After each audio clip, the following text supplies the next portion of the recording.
She walked into a bank, smiled at the teller, and walked out with authorization to steal $500 million. Not through violence, not through hacking, through psychology.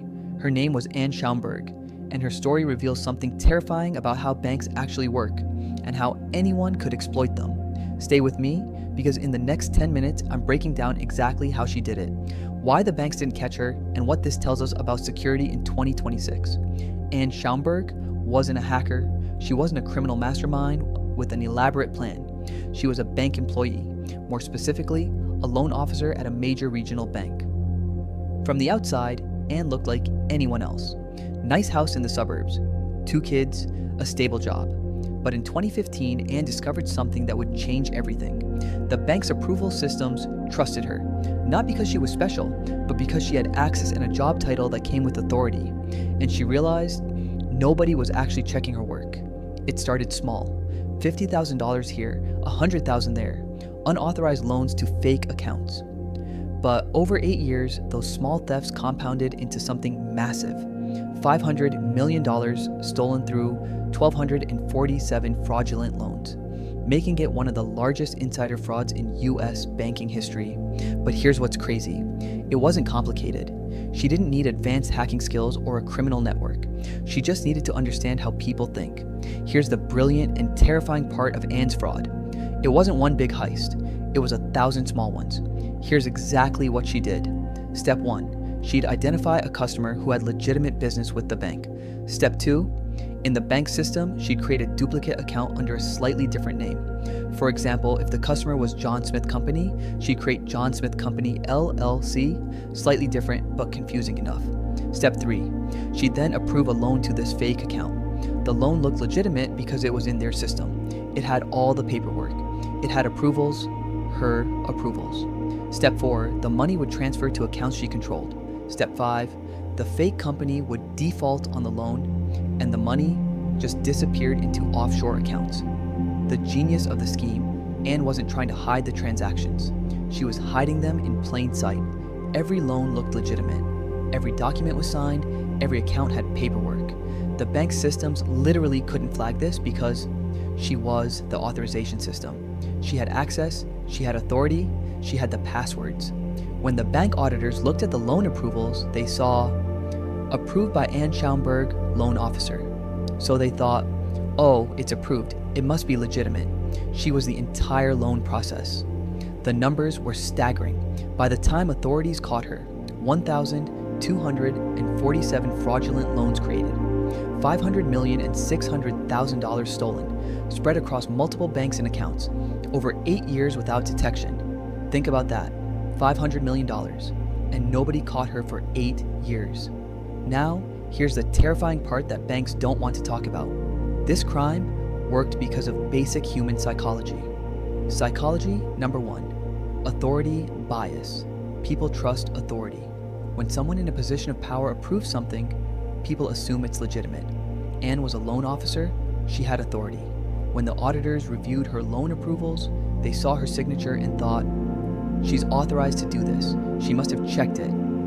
Auditors didn't second guess her. They trusted her authority. This is called authority bias, the tendency to attribute greater accuracy to an authority figure's opinion. Psychology number 2, system trust. People trust systems. The bank's internal systems recorded Anne's approvals as legitimate transactions from an authorized employee. If it's in the system, it must be real. Right? Wrong. But the human brain works that way. We see data in an official system and we trust it.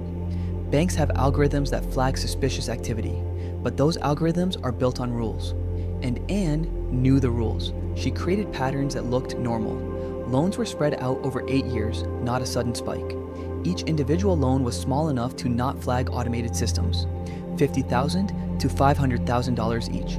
She used real customer names with slight variations, not obviously fake. Anne had been psychology at the bank for more than 20 years. Loyalty and tenure. 20 years. Anne had been at the bank for loyal to a company for decades aren't suspected. There's an assumption. Why would someone who's been here this long risk everything? This is called longevity bias. The assumption that someone's length of service makes them trustworthy. Psychology number 4, complexity as cover. The scheme was complex. 500 million spread across 1,247 transactions. Multiple accounts, years of history. When systems are that complex, auditors tend to trust sampling. They check 5 to 10% of transactions, not 100%. Anne knew this. She made sure her transactions blended in with thousands of legitimate ones. The bottom line, Anne Schaumburg didn't need to be a genius. She just needed to understand that people trust authority. People trust systems. People trust loyalty. People trust complexity. She exploited basic human psychology, and it worked for 8 years. Let me break down the technical details of how she actually pulled this off. The account creation. Banks have internal systems where authorized employees can create business accounts. Anne had access to these systems. She would create accounts using real customer names with slight variations, real business addresses or near correct addresses, real phone numbers or spoofed numbers, herself or associates as contact persons. The key, every detail had to look real. The loan process, normal loan process. 1. Customer applies for loan. 2. Loan officer reviews application. 3. Loan officer checks credit. 4. Loan officer approves or denies. 5. Money transfers. Anne's process. 1. She created the application herself. 2. She reviewed her own application. 3. She checked credit, which she could manipulate in some cases. 4. She approved her own application. 5. Money transferred to accounts she controlled. She was the entire loan process. The account control. The money didn't go directly to her personal account. That would be obvious. Instead, loans went to business accounts she created. Money transferred to secondary accounts. Secondary accounts had slight delays. Money eventually went to offshore accounts in her name or associates' names. The cover-up. When customers didn't receive their expected loan services or statements came back wrong, Anne would adjust the accounts. She'd correct errors in the system. Customer complaints were handled by Anne herself. Missing documentation was lost in a computer glitch. She had complete control of the narrative. The scale over time, year 1 through 2, 2015 to 2016. Small amounts, testing the system, about $500,000 total. Year 3 through 4, 2017 to 2018. Medium scaling, about $50 million total. Year 5 through 6, 2019 to 2020. Aggressive growth, about $150 million total. Year 7 through 8, 2021 to 2023. Peak fraud, about $300 million total. The scheme grew because nobody was checking. Let me put this in perspective with some numbers. $500 million is a lot of money, but what does it actually mean? Breaking it down, $500 million over 8 years equals $62.5 million per year equals $5.2 million per month equals $170,000 per day in fraudulent loans. In context, $500 million could fund a small country's annual budget, build 5,000 houses at $100,000 each, pay for 50,000 people's college education at $10,000 each, provide healthcare to 100,000 people for a year. What did she actually get? Here's the thing. Anne didn't keep all $500 million. Much of it went to associates and accomplices, maintaining the accounts, offshore banking fees, creating legitimacy. Estimates suggest Anne personally received somewhere between $20 and $50 million of the $500 million stolen. Even $20 million is enough to live comfortably for the rest of your life. The organizational impact. The bank lost $500 million. For a regional bank, that's huge.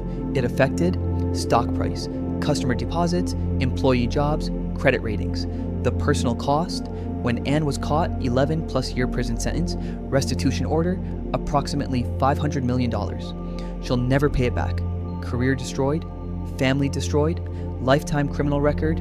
So the question, was it worth it? For 8 years of living a lie and committing crimes? Probably not. But by the time she realized that, it was too late.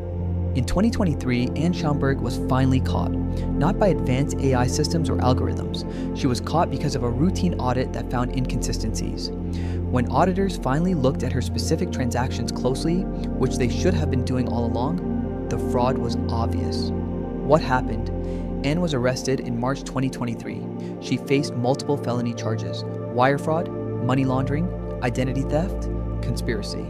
In July 2023, she was sentenced to 11 years in federal prison, restitution of approximately $500 million, which she'll likely never pay. Lifetime supervised release. Her associates who helped her were also prosecuted. The bank's response.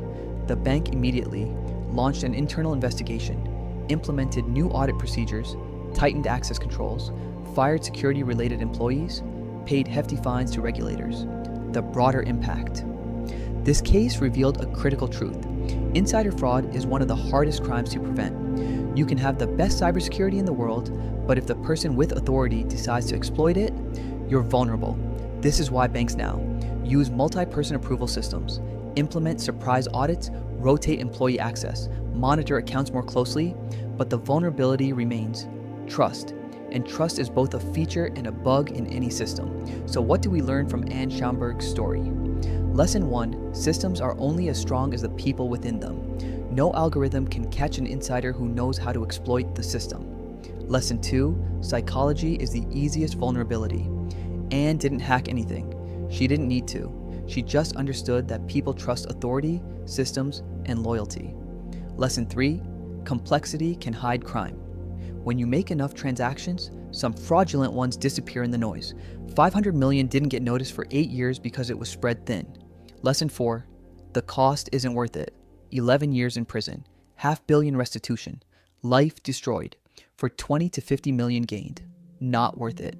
Here's the real takeaway. This isn't just about Anne Schaumburg or one bank. This is about understanding that insider threats exist everywhere, in your company, in financial institutions, in government agencies.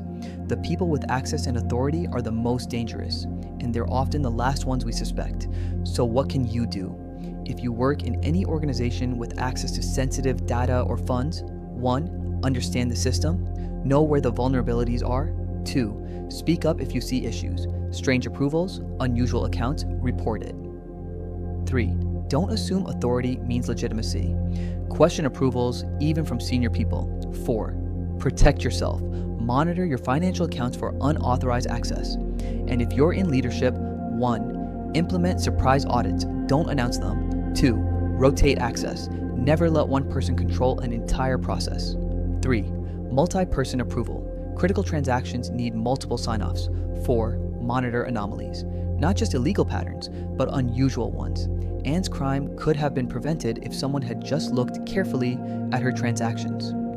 Now, before you go, if you found this story interesting, please like and subscribe. Financial crime stories like this are exactly what this channel is about.